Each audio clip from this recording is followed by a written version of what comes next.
South Pole, it was a 70-degree latitude. If you know, even on our Earth globe, if you try to see the latitudes, right, it starts with the equator. As we go towards the north, we call it as a 1 degree north, 2 degree north, and when it reaches to 90-degree north, it becomes a pole. Similar to the south region, it becomes a South Pole. So when we say it is a South Pole, we actually, in principle, when we say South Pole, it is a 90 degrees south. But this Chandrayaan-3 did not land on the south 90, it landed on the south 70 degree. But it was reasonable enough because till today, no other nation was able to reach up to that particular location. And that is the credibility of our Chandrayaan-3. Now, what we were looking with this Chandrayaan-3 as an object, then it was having a soft landing onto the moon, lunar rover explorations, scientific investigations, lunar South Pole explorations, technological advancements, and international collaboration. It actually a collective aspects of the Chandrayaan-3. Now, what are all the different payloads it had? Then, of course, a lunar lander named as a Vikram. We had a lunar rover, which was named as a Pragyan. Then, of course, it also carried instruments. We also have a laser retro reflector array, communication equipment, and technologies demonstration. So these were the important payloads which were there onto the Chandrayaan-3. And these are all the certain animated pictures. These are pictures which we could think of. This is how it was happened. This is a small animation again, that once this Vikram lands on the moon, this is what was been expected, to have the Pragyan to come out of this Vikram and start doing the investigation as it moves onto the surface of the moon. Now, ultimately, what we achieved till today, then of course, successful landing onto the lunar South Pole region with the Chandrayaan-2, Chandrayaan-3. And of course, now, as we could see that presently now this exploration is still going on. But as far as the Pragyan is concerned, we have forcefully shut it down because that is going into the night part of the moon, and where there won't be any kind of energy available for the solar array to generate the energy, and that was being deliberately did. Now it's we are optimistic that after 14-15 days, there is a likely chance that the kind of technology that we have inbuilt into this Pragyan, there is likely chance that this solar panel can again get ignited and start doing the work. But it's a finger crossed. We have no idea, because technology is something, it's all depends on how the things move at that particular point of time. Now, the second achievement was very obvious. It is a technology advancement and demonstrations for entire world, that what India can do with the help of our own skills well within the country, by the people, those working in the different research R&D institutions and engineering institutions, by which we all know. Please remember, a success requires a huge amount of work plans and everybody's contribution.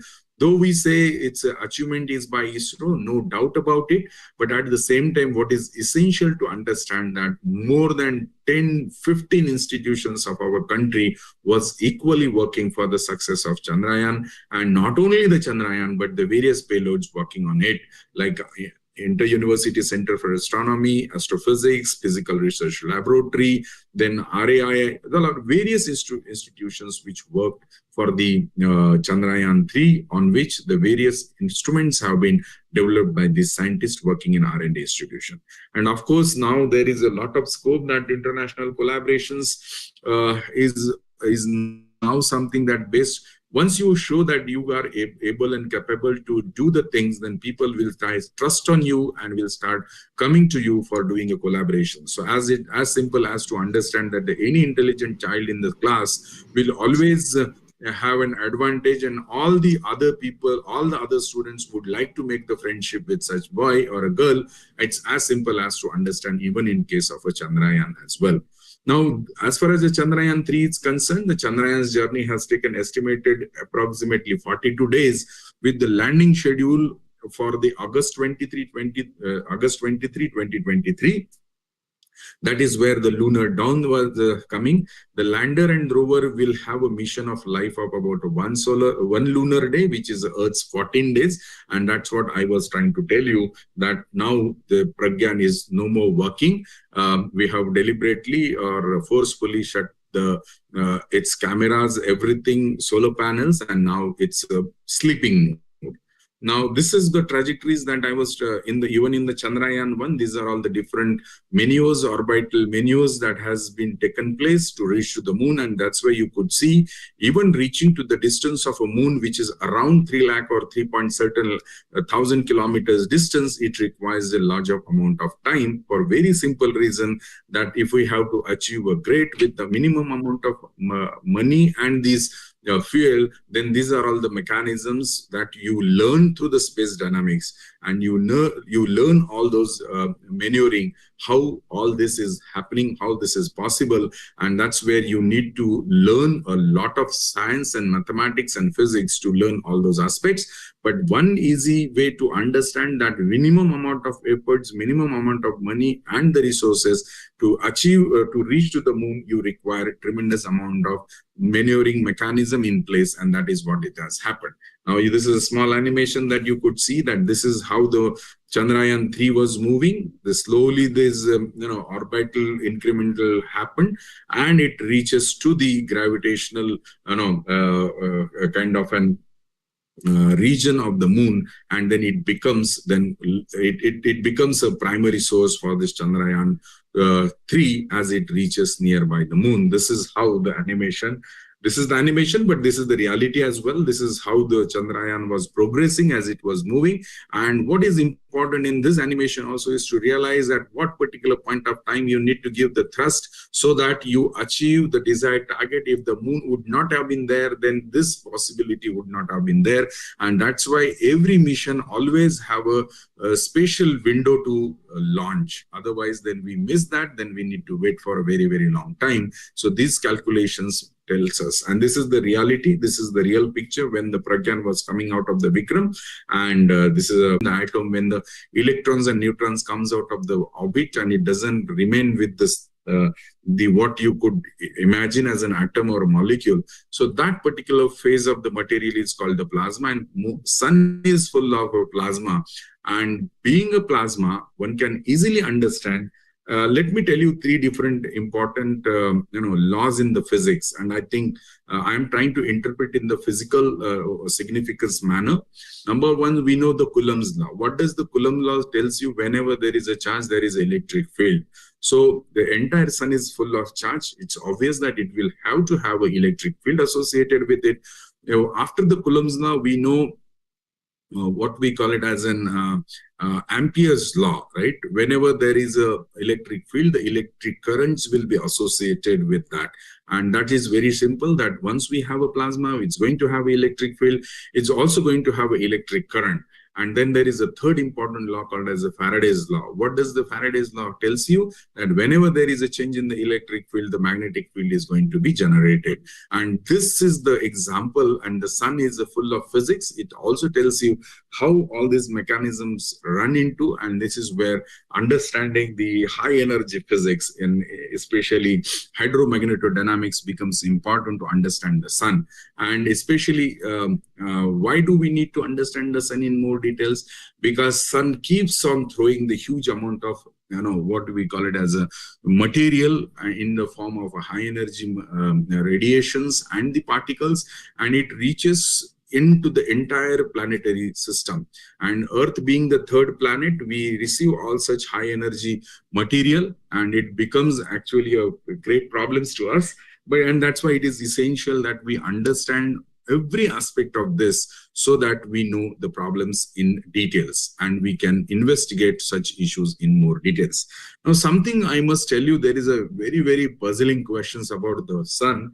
The surface of the sun has a temperature about 6,000 Kelvin, but as we go ahead from the surface of the moon, the logical frame of reference tells you that as you go away from the surface of the sun, the temperature has to be dropping down. So 6,000 Kelvin should come down to 4, 3, something like that.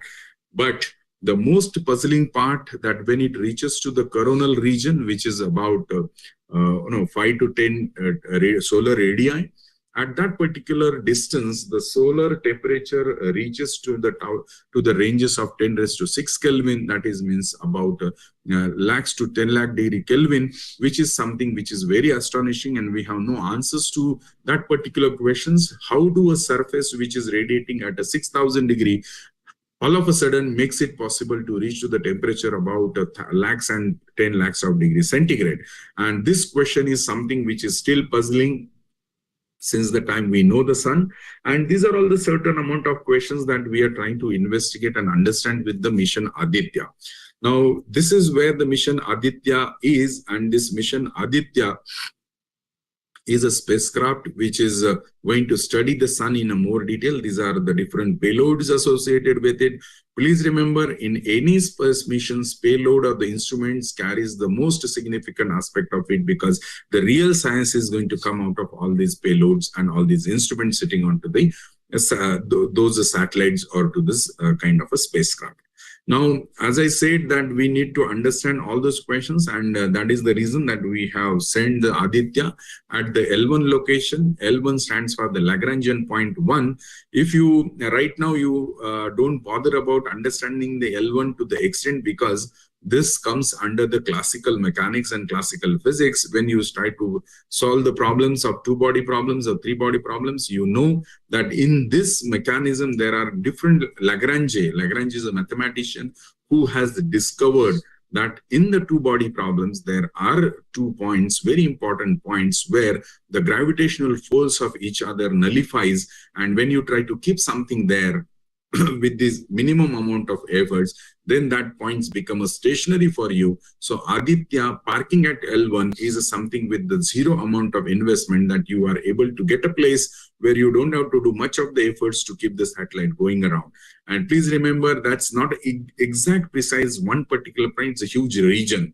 Now, if you look at that region, and that's why if you see the pictures coming from Aditya L1, after it goes from the different orbit, it reaches to L1. Even at the L1, there is a L1 point to which it will continue to move around, and that orbit is with the zero investment. It will continue to give the kind of a stationary orbit to our Aditya, and that is something that we understand. And the location of that L1 is about 15 lakh kilometers from the surface of the Earth as we move towards the sun. So at a 15 lakh kilometer distance, this L1 has been parked, and it is continuously monitoring the sun, which will help us to understand the various important aspect of it. Is like coronal mass heating. We need to understand the solar wind accelerations, coronal magnetometer. All those are going to help us to understand the various aspects of the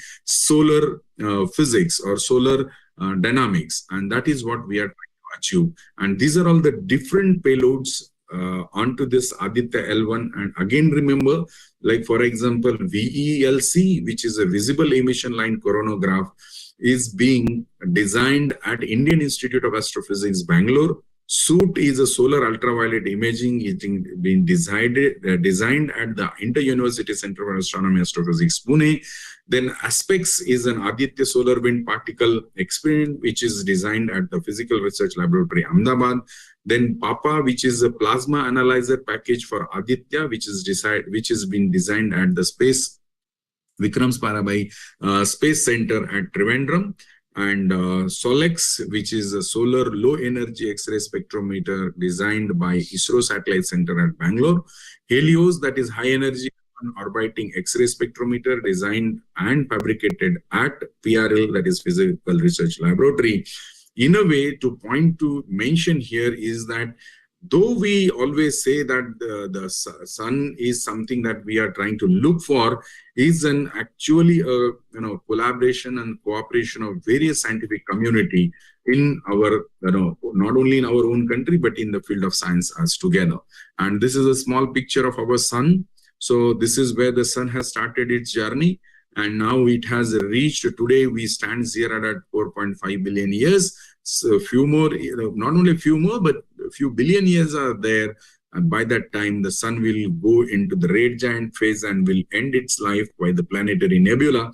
And that's where we'll not have sun as a star with us, and does not. It also implies that when the sun is not going to be there, then there is no question of us to be existing onto the earth. So by that time, the sun will englobe the earth by its because of its atmosphere.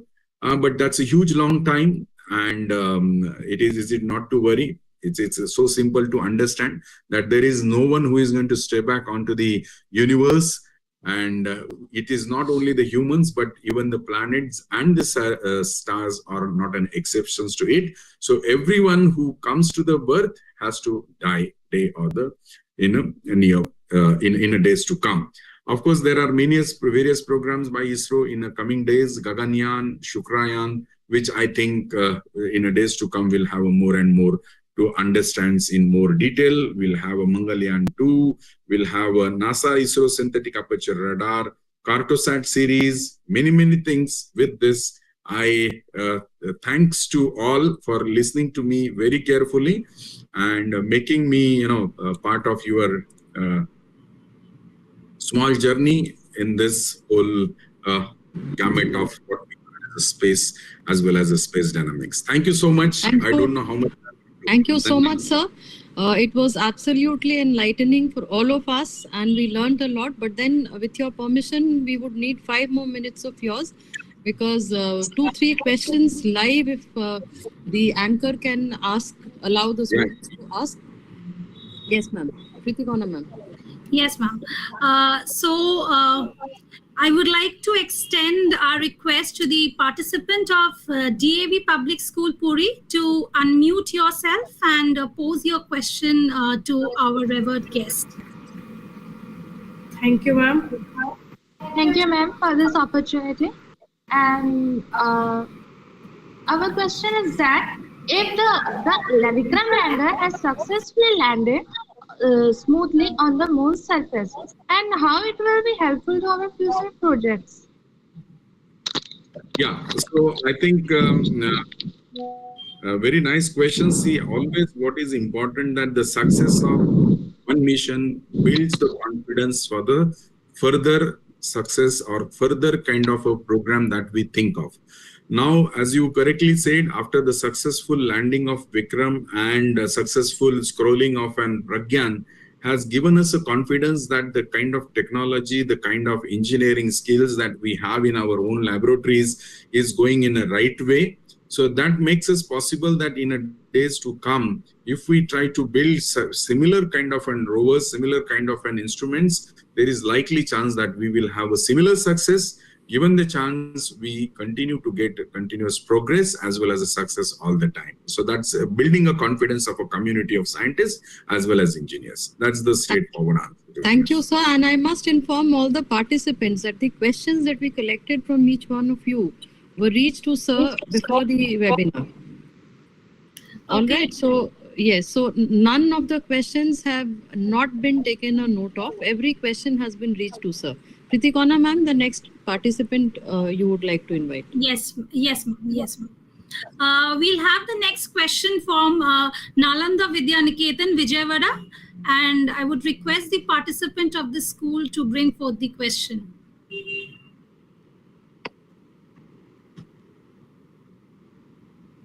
Participant from Nalanda Vidyaniketan. Okay, we'll move to the next school then. May we request the participants from Sangam School of Excellence, Vilwara, to present the next question to Sir Ranade.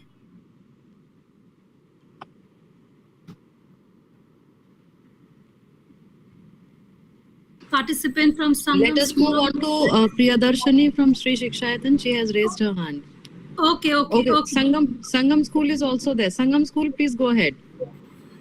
Thank you, ma'am, and thank you, sir, for inviting us to such a privileged meeting. My question was that recently after Chandrayaan-3 landing, there was a lot of disputes over NASA's Apollo 11 landing on the moon. And there were a lot of theories that stated that the United States wasn't the first country to actually land on the moon. So I just wanted to know your thoughts about it. No, I think we believe in science, and as we know and confident that Apollo 11 was the success. Apollo 11 made it possible, and we all know about it. There are thousands of evidences that we have seen and collected and investigated. So there are a community of people who always try to go in a different directions, but as we believe in science and we trust in science and we have investigated thoroughly, and proof is with us. Thank you, sir. We can have Priyadarshini from Sri Vidyarthan School. Yes, thank you, teachers. Good afternoon, sir. The question is it possible to determine the precise point where the rover or the lander would be landing on the moon? And if it is possible, then what happens if we encounter some problem at the time of landing at that? Yeah, so I think what is essential, first of all, the location, precise locations to the level of centimeters is always been known to us. Because of the availability of technology and what you call it, the skill of doing the programming. So it's very obvious that yes, we certainly know about it. But please remember that there are some pre-designed programmings. This is a very less opportunities that you do a lot of corrections on the live mode, because the programming has to be in such a way that it has to take its own decision. So it's a kind of a robotic mission. So doing that maneuvering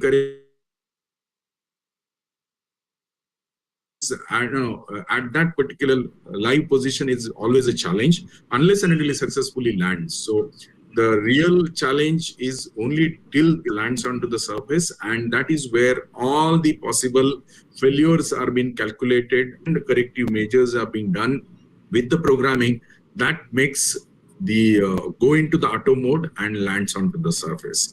Once it has been opened, once the communication has been established with the telemetry locations at the various positions and to the rovers, then there is a chance that you still can give the command and then it moves. But at that particular given instance, it's automated, and that's the reason that everybody was shouting, because that's the auto mode in which the Chandrayaan was moving, and till it was landed, it was something like putting the finger across, and that's the big challenge for every nation per se.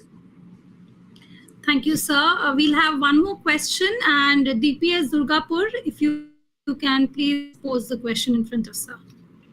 Good afternoon, sir. Sir, I would like yes, so just please go ahead.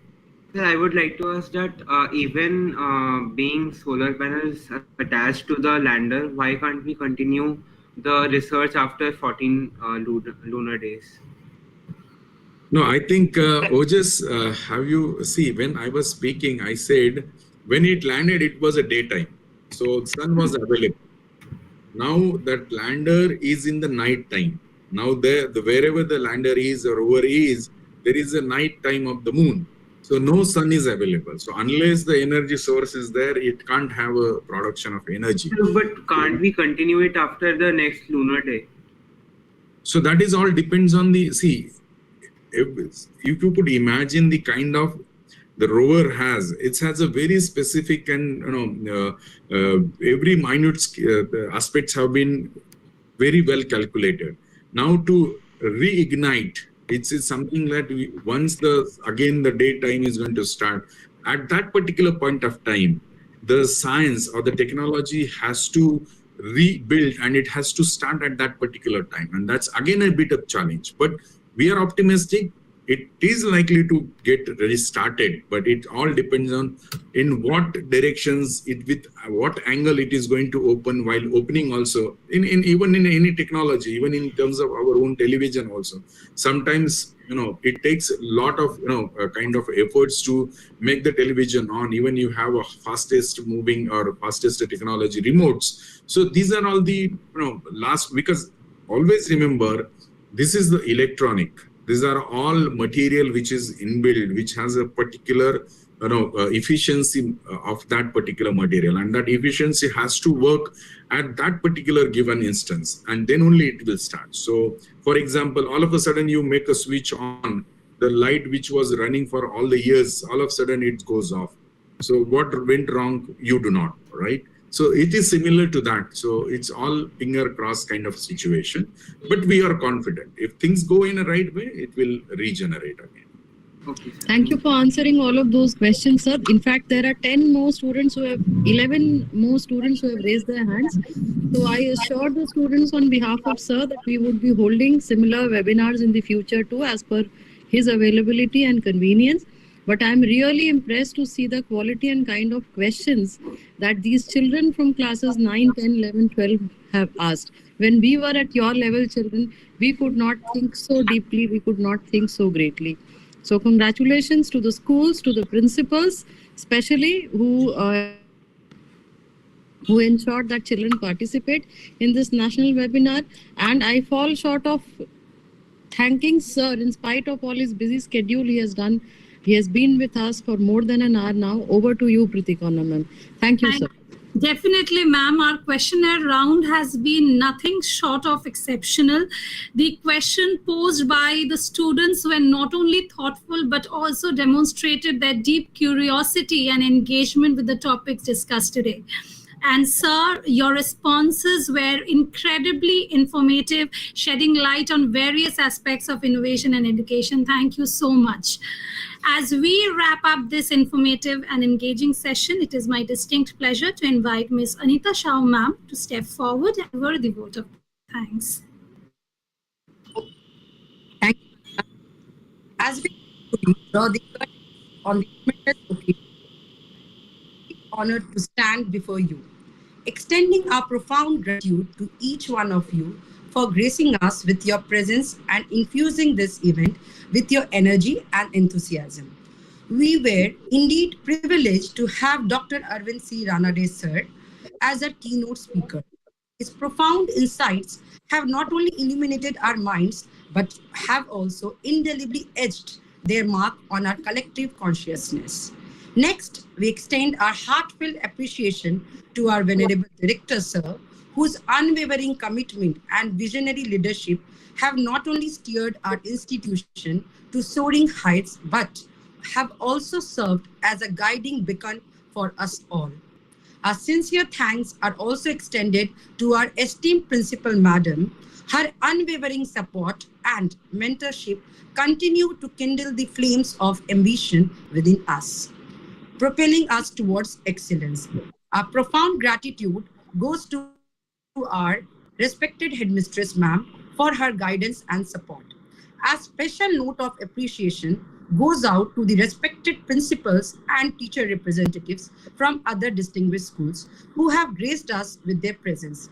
Your collaborative spirit and shared dedication to the noble ideals of education and innovation deeply resonate with us and are profoundly cherished. Lastly, to all the participants and attendees, your active engagement and unwavering enthusiasm have infused this occasion with vibrancy and zeal. Together, we have celebrated the boundless spirit of learning and innovation, forging lasting connections and knowledge that will propel us forward. As we bid adieu to this event, let us carry forward the spark of inspiration, wisdom, and hope ignited during our time together. May we remain steadfast in our commitment to the champions, the values of education, innovation, and excellence, both individually and collectively. Thank you, everyone, and have a good day. Namaste, Jai Hind. Thank you, sir. Namaskar, sir. Thank you so much. Thank you.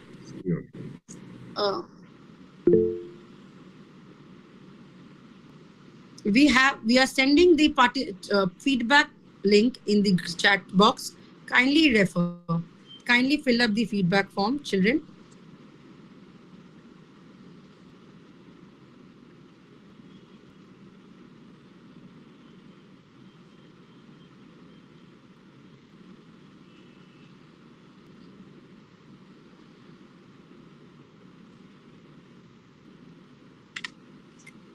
The feedback form link has been shared in the chat box. Kindly click that link and fill up the feedback form. Thank you so much.